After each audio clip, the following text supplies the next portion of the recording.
les élections municipales 2020 sur Sun. Retrouvez nos interviews des candidates et candidats à Nantes en podcast et en vidéo. Bonjour Johanna Roland. Bonjour.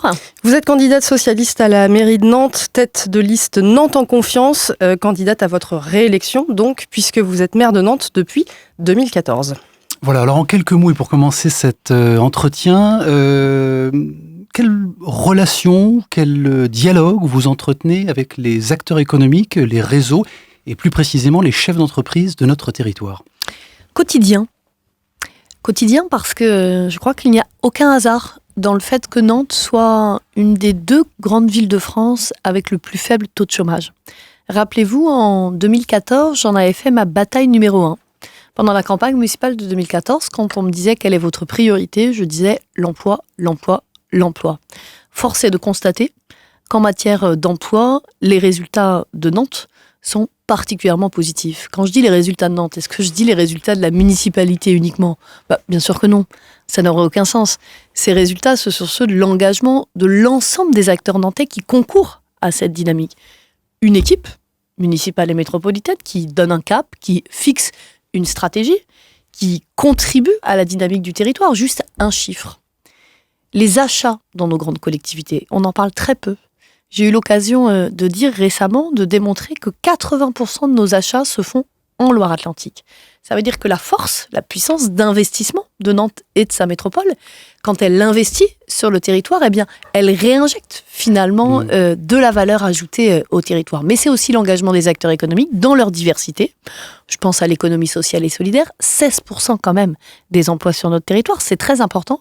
La force de Nantes, d'un point de vue économique, quand on la compare aux autres grandes villes de sa taille, c'est sa diversité. À Nantes, on a de l'industrie, et c'est tant mieux. On a de l'industrie du futur. À Nantes, on a une économie de services, mais pas uniquement. À Nantes, on a un tissu artisanal. Et d'ailleurs, quand on regarde l'histoire nantaise, c'est ce qui fait que Nantes a mieux résisté que d'autres grandes villes à la crise et qu'elle est repartie plus vite grâce à la diversité de ce tissu économique. Quand on est maire de Nantes, quelle est la saine distance, si je puis dire, avec le monde économique ? Ni trop proche, ni trop loin. Une relation au quotidien, ça veut dire quoi ? Chacun son rôle et chacun sa responsabilité. En 2014, c'était d'ailleurs à l'occasion d'un débat, je me rappelle très bien, qui avait été organisé au CJD.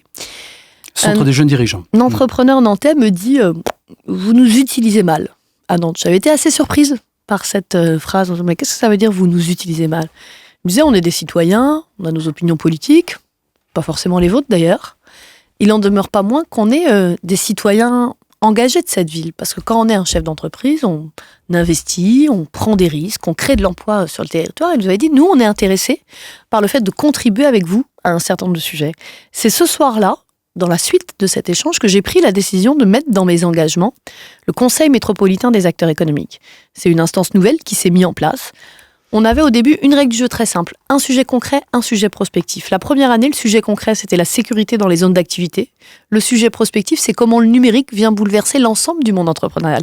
C'est ça la saine distance. Pas de confusion, chacun dans son rôle, je le redis, chacun dans ses responsabilités, mais des sujets qui concernent le territoire.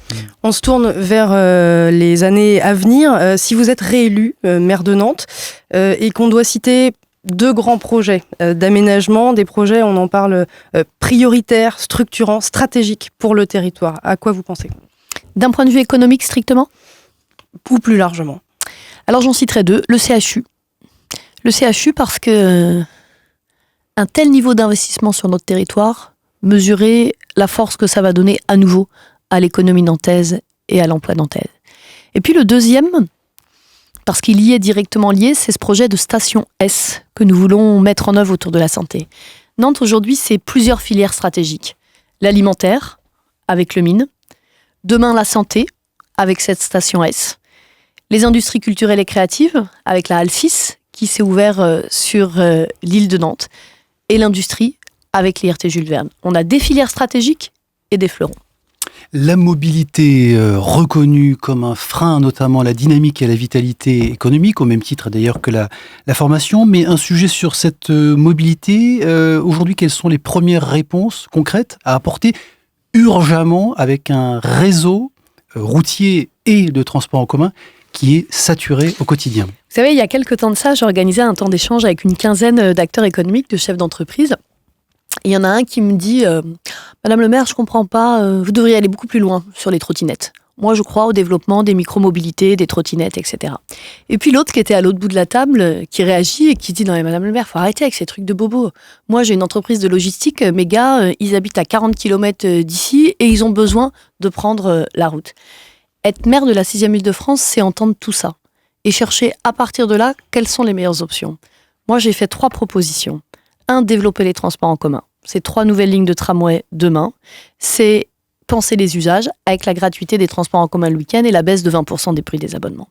C'est monter en puissance fortement sur le vélo et il y a là une évolution chez les acteurs économiques. Moi, sincèrement, j'ai vu la bascule dans ce mandat. Mais il y a aussi une évolution chez les politiques. Bien sûr, depuis 2 ans, j'entends des chefs d'entreprise, je ne l'entendais pas en 2014, qui me disent « Nous, on a pris nos bureaux à tel endroit et on veut, pour nos employés, du stationnement vélo. » Ça veut dire que la société, elle est en mouvement. Et puis, on ne peut pas penser les mobilités uniquement à l'aune trop petite du centre-ville de Nantes. Vous ne pouvez pas demander à un salarié du centre-ville d'avoir le même rapport à la mobilité que quelqu'un qui habite à Mauves-sur-Loire. C'est la raison pour laquelle ma 3e réponse, c'est la montée en puissance du covoiturage, y compris en indemnisant le covoitureur. C'est très important. Une citation, pardon. Oui, non, mais c'est des choses qui ont été lancées d'ores et déjà. Oui, mais qu'on va accélérer, puisque ce qui est lancé, c'est l'indemnisation du covoitureur. Vous avez raison, on a déjà 5000 participants qui sont inscrits sur la plateforme Covoitan.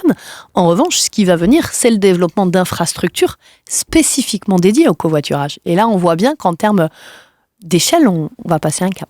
La gratuité des transports publics le week-end, jusqu'à preuve du contraire, les gens travaillent essentiellement la semaine. Et la baisse du prix des 20%. Et donc, c'est une gratuité qui va s'étendre aux heures de pointe, notamment ? Ce qui est très clair, c'est que on doit penser les usages des transports en commun différemment. Et que ma proposition, elle est double.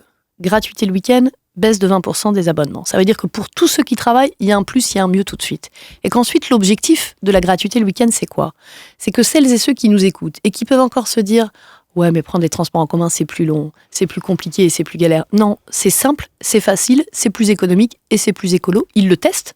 1 week-end, 2 week-ends, 3 week-ends. Et le mois d'après, ils basculent dans la quotidienneté. En plus, je le dis, parce qu'on l'a testé par expérience, rappelez-vous. J'ai fait le test cette année, j'ai fait le test l'année dernière au moment des week-ends de Noël. Le moins qu'on puisse dire, c'est que les Nantais ont répondu présent. On va jeter un regard, et même plus qu'un regard, sur le centre-ville. Un centre-ville qui, aujourd'hui, doit faire face aux grands centres commerciaux des périphéries, à l'e-commerce également. Et un centre-ville où on a vu apparaître aussi, on a vu l'installation de grandes enseignes, sur ce dernier mandat en particulier, des enseignes qui contribuent aussi à uniformiser les territoires urbains. Est-ce que la volonté politique et notamment la fiscalité locale sont un levier, sont des réponses là-dessus ? Moi, j'ai un objectif très clair, qui est de renforcer et de privilégier le centre-ville. Je crois qu'on est dans un moment où les Nantais aspirent à une qualité de vie, aspirent de plus en plus à la consommation locale et à la production locale, aspirent de plus en plus au circuit court. Ça veut dire que si on veut vraiment défendre notre centre-ville et ne pas laisser l'apanage uniquement aux centres commerciaux de périphérie, il faut pour cela prendre des décisions. Je donne un exemple.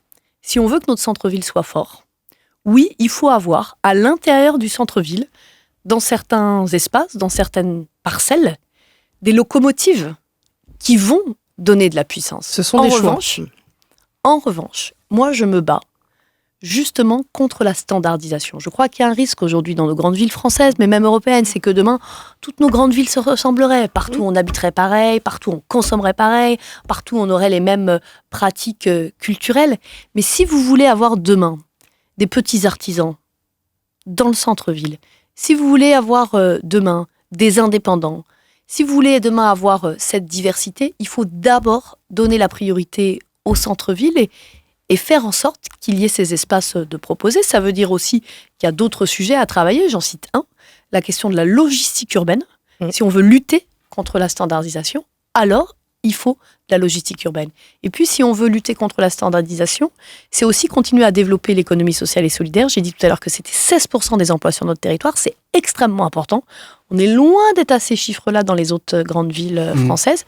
Une de mes propositions concrètes dans la campagne, c'est un dispositif spécifique d'accompagnement au foncier puisque les boîtes de l'ESS aujourd'hui, une de leurs difficultés, c'est l'accès au foncier. Alors justement, Ceci dit, dans ce mandat, c'est quand même 200 projets d'économie sociale et solidaire qu'avec Maëlle Copé, ma vice-présidente écologiste en charge du sujet, nous avons mis en œuvre. économie sociale et solidaire, et notamment les associations, 80 millions d'euros d'investissement sur le dernier budget, en tout cas 2019.